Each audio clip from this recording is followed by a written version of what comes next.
بسم اللہ الرحمن الرحیم۔ صف بندی کی اہمیت۔ حضور اکرم صلی اللہ علیہ وسلم نے فرمایا، نماز میں اپنی صفوں کو سیدھا کرو ورنہ اللہ تعالیٰ تمہارے قلوب میں اختلاف ڈال دے گا۔ مسلم۔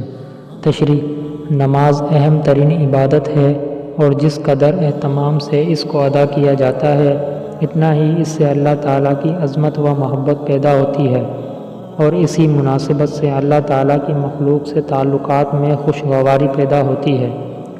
اس ارشاد میں حضور اکرم صلی اللہ علیہ وسلم نے نماز کی اس خاصیت کی طرف رہنمائی فرمائی ہے کہ نماز کے وقت اپنی صفوں کو سیدھا رکھنے کا خوب اہتمام کرو، ورنہ صفیں ٹیڑھی ٹیڑھی ہونے سے تمہارے دل ایک دوسرے کی طرف سے کج ہو جائیں گے اور پھر باہمی اختلاف ابھریں گے جس سے پوری جماعت اور امت کو نقصان ہوگا۔